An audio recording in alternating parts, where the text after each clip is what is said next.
大家好，欢迎大家来到以色列美角的频道。今天是2025年的10月8号，是祝棚节的第2天。那我现在人在耶路撒冷的旧城，在我后面刚才经过的那个就是刚刚可能在西墙祷告完的犹太人。那我们这一集呢，就是带大家到耶路撒冷的旧城里面看看犹太人是怎么样子在庆祝祝棚节。今天的成员是我，还有有贝拉。那祝棚节是1年1度3次以色列男丁犹太人要上耶路撒冷的节期，这是根据圣经，所以会有非常多的人。然后这个小店正在做柠檬汁，这样子经过人就可以买。那顺便介绍一下，前面那间咖啡厅是我们朋友开的。那经过我们的犹太人很多手上都拿那个树枝嘛，这个就在上一集已经跟大家介绍过，如果还没有看过的话，可以去了解一下什么是祝棚节4宝。Hello, good morning. Good morning to everyone. We are open here. You are most welcome to come to enjoy our coffee, our delicious homemade cake, and our lovely ceramic handmade by my wife. Woo, and he has the best coffee. Thank you. And we have very special thing from Jerusalem bagel, Woo. which is called it in Arabic ka'ik and Hebrew and English bagel. So you are most welcome to come and to try it. 好，继续出发。我们的朋友是叙利亚东正教徒，然后这是他刚创业，才从5月到现在，所以才4个月，然后中间又打了一次以色列伊朗战争，所以真的很需要大家来以色列的时候，去光顾一下。然后大部分的时候你是看到男生拿着祝棚节4宝，但是我看到前面也有一个女生拿。那在前面这边的这个犹太人啊，他的包装看起来更高级，黑色的袋子。这个老先生他的还有那个塑胶盒装的，这样他的那个祝棚节4宝就不会坏掉。我之前研究过啦，如果说要用7天，你每天都用，真的很容易就坏掉。他知道出来玩，觉得心情愉快。我们再往前走就会是犹太区，但是在这里已经看到有人搭很可爱的小祝棚了，真的好有气氛哦！这看起来超欢乐的。他在这里放了很多的椅子给来的人休息，这里就写说啊，请你坐下。然后还有一个饮水机给大家喝，还有果汁。在祝棚节的时候招待客人也是一个很重要的文化。前面就是犹太区的，看起来超热闹。这里就写欢迎，这里也有提供水给大家。那这个呢，就是乌瓦会堂，它在前面就有放一个超大的祝棚。不知道大家会不会感觉得到祝棚节欢乐的气氛？那为什么祝棚节要欢乐呢？这是因为记录在圣经《申命记》16章13到15节。你把禾场的谷、酒榨的酒收藏以后，就要守祝棚节7日。守节的时候，你和儿女、仆婢，并住在你城里的利未人、寄居的孤儿寡妇都要欢乐。在耶和华选择的地方，你当向耶和华你的神守节7日，因为耶和华你的神在你一切的土产上和你手里所办的事上要赐福给你，你就非常的欢乐。犹太人就是会拿这4样东西在祝棚节的时候晃，然后祷告。来，我们来看看祝棚里面的气氛是怎么样子。好，现在是早上10点多，然后大家就坐在祝棚里面吃东西，然后有喝的东西给大家看哦，就在前面。这里有提供水啊、咖啡糖，还有牛奶，新的牛奶要来了。它的柜子里面都是牛奶。祝棚节又称为收藏节，这是一个秋季的节期，在3大节期里面，逾越节、七七节都是春天的节期。那秋天的节期就是吹角节、赎罪日，还有祝棚节。那刚才有说祝棚节在这个节期的时候，大家就会看到，今年的收成是怎么样，然后就感谢上帝的供应。那在一开始神吩咐他们过祝棚节的时候，以色列人刚出了埃及，他们就在旷野地搭帐篷。所以神那个时候就知道，迟早有一天你们会进入到应许之地，所以你们要记得，我把你们领出埃及的时候，你们曾经在旷野流浪这么多年，然后你们也要记得，你们要羡慕的家乡是在天上，在地上你们只是作为寄居、作为客旅的。这也是为什么这些祝棚啊都是脆弱的，但是这还是没有讲到为什么祝棚节要欢乐。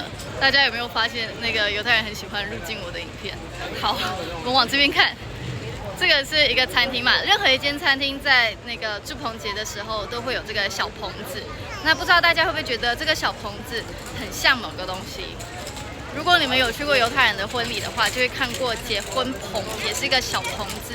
犹太人他们会在棚子下面结婚。不知道大家在读圣经的时候有没有发现，神跟以色列的关系是非常浪漫的。神说：“我如鹰将你们背在翅膀上，带来归我。你们要做属我的子民。”我们可以一起来念圣经。出埃及记19章4到6节。我向埃及人所行的事，你们都看见了。请看见我如鹰将你们背在翅膀上，带来归我。如今你们若实在听从我的话，遵守我的约，就要在万民中做属我的子民，因为全地都是我的。你们要归我，做祭司的国度，为圣洁的国民。那这是神对以色列百姓的一个邀请，他们有接受吗？有。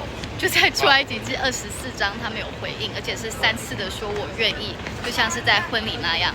然后在第8节的时候，摩西就已经拿血洒在百姓身上，说：“看啊，这是立约的血。”出埃及记24章8节，摩西取了血洒在百姓身上，说：“看啊，这是耶和华按这一切话与你们所立的约的血。”所以神跟以色列之间是有一个立约的关系，然后是我们可以理解的，就像是婚姻立约的关系是不能够摧毁的那样。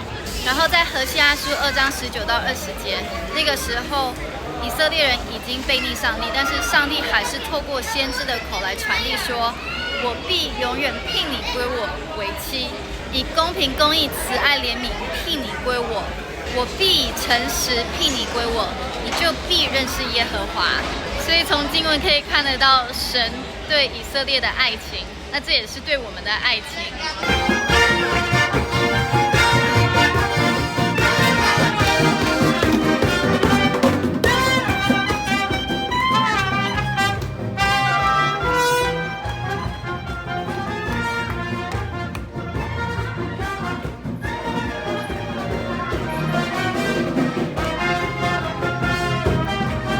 大家有结过婚的就知道，结婚就是希望两个相爱的人可以永远在一起。那这也是神对我们的渴望，他希望能够永远的以马内利，永远的与人同住。那在圣经约翰福音1章14节就有写说，道成了肉身，住在我们当中。这个住在我们当中，其实在希腊文的原文就是支搭帐篷，这其实就是呼应了祝棚节神想要与人同住的这个渴望。启示录21章3节，我听见有大声音从宝座出来说：“看哪，神的帐幕在人间，他要与人同住，他们要做他的子民，神要亲自与他们同在，做他们的神。”约翰福音1章14节，道成了肉身，住在我们中间，充充满满的有恩典，有真理。我们也见过他的荣光，这是父独生子的荣光。好，我们现在往西墙那边去，前面就是西墙。明天跟礼拜天会有大祭司的祝福，这以前的影片有拍过。我现在带小孩就比较不太能够去人很多的地方，因为他会哭。过安检的人也已经超多了。好，过安检了。那今天虽然是祝棚节，但是不像吹角节的时候，今天是可以露营的。大家可以看得到，在西墙广场这边盖了一个超大的祝棚，每年都有。然后以色列的男生就会拿这4样东西在那边祷告，也有在西墙前面祷告啦，都可以。右边这边是女生的，左边是男生的。前面也有人在吹号，然后可以看得到，犹太人披着祷告巾，拿4样东西在祷告。像这样子拿4样东西祷告。女生这边就几乎没有啦。好啦，那这就是西墙在祝棚节的样子，非常的热闹，但是明天会更热闹，这边都是人。那今天跟大家分享了蛮多的经文，不知道大家能不能感觉得到上帝对以色列的这份爱是非常的浪漫的。然后每一年这样子过祝棚节，其实就是在重新去回味这一份的婚约。那对基督徒来讲，其实这是更明显。虽然我们没有过祝棚节的传统，但是在启示录就已经很明确的说，这是羔羊的婚约。启示录19章7到9节，我们要欢喜快乐，将荣耀归给他，因为羔羊取婚的时候到了，新妇也自己预备好了，就蒙恩得穿光明洁白的细麻衣，这细麻衣就是圣徒所行的义。天使吩咐我说，你要写上，凡被请赴羔羊之婚宴的有福了。又对我说，这是神真实的话。所以这是为什么基督徒会说我们是基督的新妇，我们要预备好自己，因为我们要赴羔羊的婚宴。那透过祝棚节，其实这就是一次次的在提醒我们，以马内利，然后神要永远的与我们同住。那4年前的时候，我有在台湾过祝棚节，跟一些好朋友。那个时候就要拍一个影片，我影片没有主题曲，所以我就跟我的好朋友 Melody 说，你写一首歌，然后他就说你写歌词的话，我就写歌，然后我就把我的日记打开来，就在想我跟耶稣之间的关系，然后就想到雅歌书最重要的就是他是我们的良人。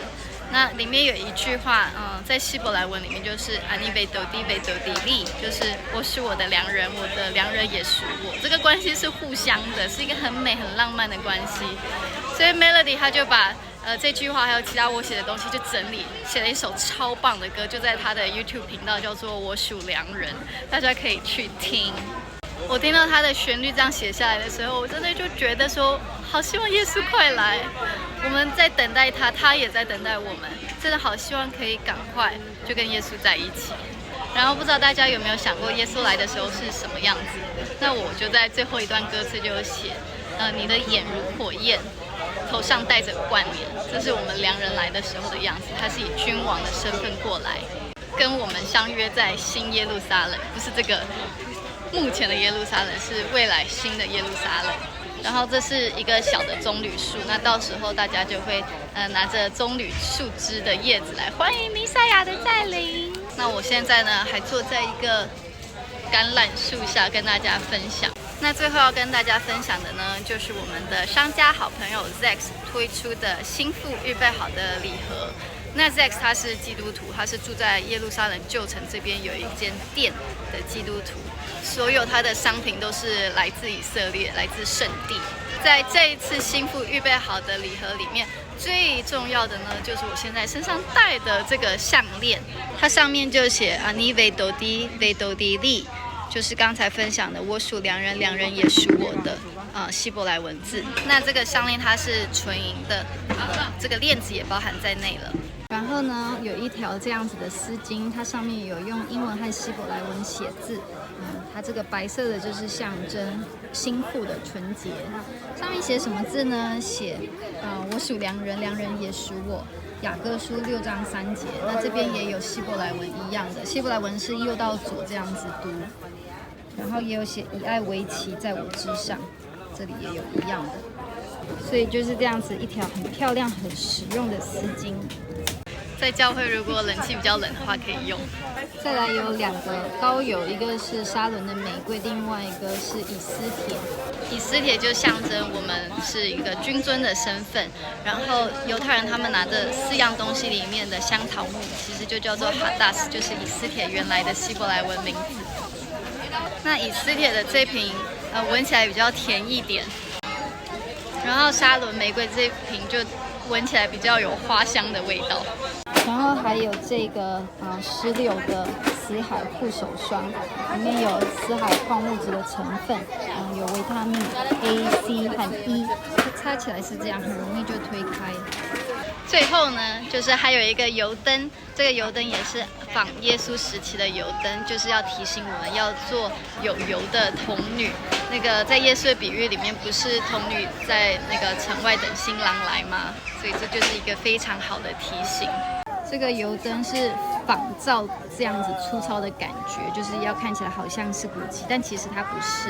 然后它有2种用法，一个是你可以直接放那种小蜡烛进来，另外一个就是加橄榄油或任何的油，然后用一个灯蕊就好了，然后在这里点灯。那这就是新妇预备好的礼盒，有2个版本，一个是经典版就没有包含项链，那另外一个是有包含项链。